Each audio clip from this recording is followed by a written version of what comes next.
میرے हुजूर की तो कोई बहन नहीं थी, लेकिन जब हजरत हलीमा सादिया के यहाँ हुजूर गए तो वहां हुजूर की एक रजाई बहन का तस्करा मिलता है जो हुजूर को लोरियां देती थी। नाम शीमा था।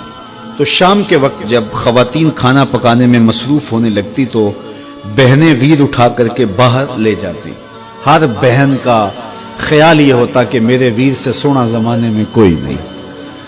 कहते हैं खूबसूरती देखने वाले की आंख में होती है, जिसके वीर का रंग सोना होता तो वो कहती रंग नहीं तो कुछ भी नहीं है, और जिसके नकूश तीखे होते तो वो कहती कि रंग का क्या है, हुस्न तो नकूश में होता है। जिसकी आंखें खूबसूरत होती वो कहती मेरे वीर की झील जैसी आंखें तो देखो। अब यही बनु साद के मोहल्ले में होता, बच्चियां अपने वीर उठा के ले आती है, कहती मेरे वीर वर्गा कोई नहीं, दूसरी कहती मेरे वीर जैसा नहीं। इतने में हजरत शीमा अपना वीर मोहम्मद उठा के ले आते और दूर से कहती नहीं मेरा वीर भी आ गया, तो सबके सर झुक जाते, कहते नहीं नहीं नहीं नहीं शीमा तेरे वीर का मुकाबला तो नहीं ना, हम तो आपस में बात कर रही हैं। और फिर जब किसी बहन के वीर को मुतफिका तौर पे सारी कह दें कि तेरा वीर ही सोना है, तो फिर उसका फख्र तदीदनी हो ना, फिर उनका ज़ौक़ आसमान को छूने लगता। इब्ने हश्शाम सीरत की सबसे पहली किताब, उसमें यह वाक़या लिखा है कि फिर हजरत शीमा हुजूर को अपनी आगोश में लेकर समेटती और फिर चूमती और फिर वो लोरी देती, और वो लोरी के लफ्ज भी लिखे हैं, रब्बना अब के लना मुहम्मदा हत्ता अराहु याफियम व अमरदा, अल्लाह मेरे वीर मोहम्मद को सलामत रखना। आज ये पालने में बच्चों का सरदार है, कल वो लम्हे आए जवानों का भी सरदार हो। और फिर झूम जाती और क्या खुशी उनकी दीदनी होती।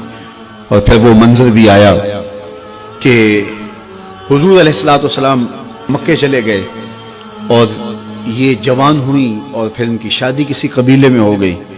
आका करीम ने ऐलान नबुव्वत किया, 13 साल का वक्त कटा और फिर हुजूर मदीना शरीफ चले गए। जब गज़ावात का सिलसिला शुरू हुआ तो जिस कबीले में शीमा का निकाह हुआ था उस कबीले में मुसलमानों के साथ टकराव हुआ तो अल्लाह ने मुसलमानों को फतह अता कर दी। तो इस कबीले के लोग कैदी होके हुजूर अलैहिस्सलातु वस्सलाम के गुलामों के हाथों गिरफ्तार हैं। तो ये अपने कैदियों को छुड़ाने के लिए कबीले के सरदार एक एक घर से फिदिये के लिए रकम जमा कर रहे हैं। चलते चलते शीमा के घर भी पहुंचे जो कि एक उम्र का हिस्सा गुजार चुकी थी, और जाके कहा कि इतना हिस्सा आपका भी आता है। कहा किस लिए? कहा वो जो लड़ाई हुई है इतने हमारे बंदे गिरफ्तार हो गए तो उनको छुड़ाना है। तो चलते चलते बातों में किसी के लबों पे हुजूर का नाम आ गया। तो शीमा ने कहा अच्छा उन्होंने तुम्हारे लोग पकड़े? कहा हाँ। तो कहा फिर तुम रकम इकट्ठी ना करो, मुझे साथ ले चलो। उन्होंने कहा तुझे साथ ले चले? कहा तुम नहीं जानती वो मेरा वीर लगता है, वो मेरा भाई लगता है। कौम के सरदारों के साथ हजरत शीमा हुजूर के नूरी खेमों की जानब जा रही हैं और सहाबा नंगी तलवारों से पहरा दे रहे। ये मक्की दौर तो था नहीं, ये मदनी दौर था। और शीमा कौम के सरदारों के लेके जब आगे बढ़ने लगी ना तो सहाबा ने तलवारें सौंप दी, रुक जा ए देहाती औरत, जानते नहीं आगे कूचा रसूल है, आगे बगैर इज़्न के जिब्रील भी नहीं जा सकते, तुम कौन हो?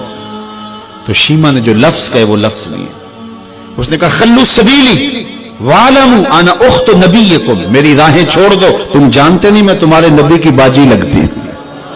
तलवारें झुक गई, आंखों पर पलकों की चिलमने आ गई, रास्ता छोड़ दिया। हुजूर के खैमा नूरी में दाखिल हुई तो हुजूर ने देखा, पहचान लिया, उठ के खड़े हो गए। फरमाया बहन कैसे आना हुआ? आपके लोगों ने हमारे कुछ बंदे पकड़े, छुड़ाने आई। तो फरमाया बहन तूने जहमत गवारा क्यों की? तू पैगाम भेज देती मैं यूं ही छोड़ देता, लेकिन तुम आ गई हो, अच्छा हुआ मुलाकात हुई। फिर हुजूर ने कैदियों को छोड़ने का ऐलान किया और कुछ घोड़े और चंद जोड़े हजरत शीमा को हुजूर ने तोहफे के तौर पे दिए। वीरों के दरवाजे पर बहने आए तो वीर खाली तो मोड़ा नहीं करते, तो हुजूर ने बहुत कुछ अता किया। और फिर रुखसत करने खैमे से बाहर आए तो सहाबा की जमात मुंतजर थी। फरमाया सहाबा जब मैं कैदी छोड़ा करता हूं मेरी आदत तुम्हें मालूम है कि मैं पहले तुमसे मुशावरत किया करता हूं। आज ऐसा मौका आया कि मैंने तुमसे मुशावरत भी नहीं की और कैदी भी छोड़ दिए। कहा जो चाहें आप करें, लेकिन क्यों मुशावरत नहीं फरमाई हुजूर? अगर इरशाद फरमा दें।